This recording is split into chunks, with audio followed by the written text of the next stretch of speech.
Well, hey there, folks. I just wanted to talk about something near and dear to my heart today. The fabric of ban pharmaceutical ads now. Please, ban pharma ads now. Why, in the act of climbing the proverbial rock face of innovation, do we decide to miss the gigantic, galactic foothold? I'm just saying, I don't know. People are gonna realize that they're sick. People aren't gonna know that they're sick or something. Like, they have to be suggested by television propaganda to be like, are you sick? Are you having symptoms of this, and this, and this, and this today? Because people actually sit around having that burned into their retinas all day long. And I have a few points. The pharmaceutical ads are expensive. And America already pays tons of money for these drugs anyway, right? Like, where do you think they're getting the money to create these ads? Like, they're just taking it out of our pocketbooks. And that's ridiculous. Like, US and New Zealand are the only countries where it's actually legal to have a pharmaceutical ad, prescription drug ads. And it's dumb. Like, people shouldn't even be buying new pharmaceuticals anyway, because they're not really that much better than existing drugs that you can already get in generic form. It says that, according to a Harvard study, there's a 1 in 5 chance of a serious reactions of new prescription drugs that have already been approved. And it's smarter to wait for at least 5 years to take new drugs unless they've tried better established drugs first. And that, like, are you a doctor?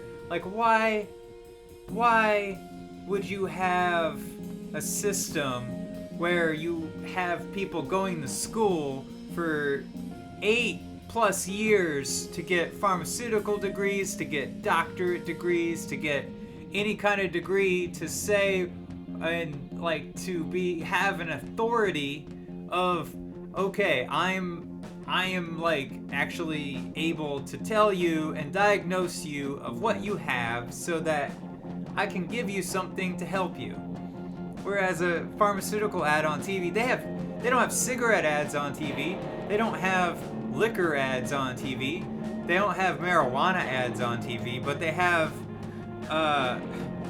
pharmaceutical drug ads on TV, which brand new pharmaceuticals have on average 2.74 million serious reactions a year from, okay?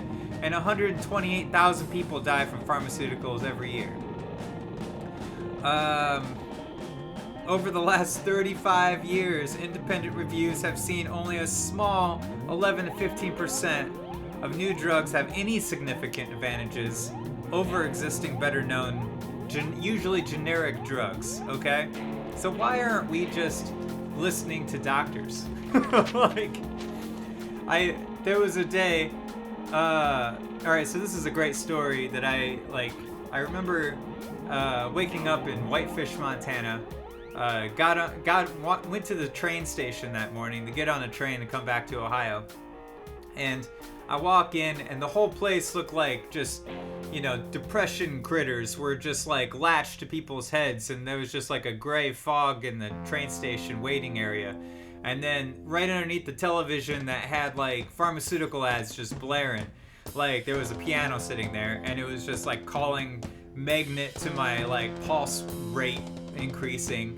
And so I walked over there and started playing this kind of ragtime feel. And everybody kind of like gradually woke up from their own decomposition back into the world where doctors were the ones prescribing the drugs and not the televisions and not, billion-dollar industries that are just trying to sell you drugs that aren't really any better than the drugs you already have and that we're paying more for because of the fact that we have the ads that are also mentally disabling to people who watch TV all day, who are usually seniors, who are worried about their own medical health and condition anyway. And you're constantly just like every commercial break of Andy Griffith that says, "Are you old? Are you about to die? Are you have aches in your back? And like, there's only a slim % chance that you could die from our drug, but it might help you. But the chances of that even helping you at all are not good." And it's like, why are we just causing extra stress? Why are we causing people all of these, like, you know, different bad, like, thing, like, why are, it's a bad thing to do it to people. Like, it's like, why you wouldn't go up to an older American person who's like 80, in their 80s, and be like, "Do you feel sick today? Do you have this, and this? You could have this disease." Like, that would be rude, and it would be cruel, and like, what? Why are we, what? Like, what? So I'm here only for the pure reason that we should ban pharmaceutical ads, and I don't know why nobody else is talking about this, but it seems like a no-brainer.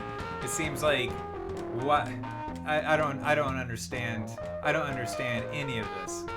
Okay, so, well, bye. That was my 2 cents. So see you later. I'm Great Grandpa Beebe. I think this is a solo podcast. Keep watching. Later.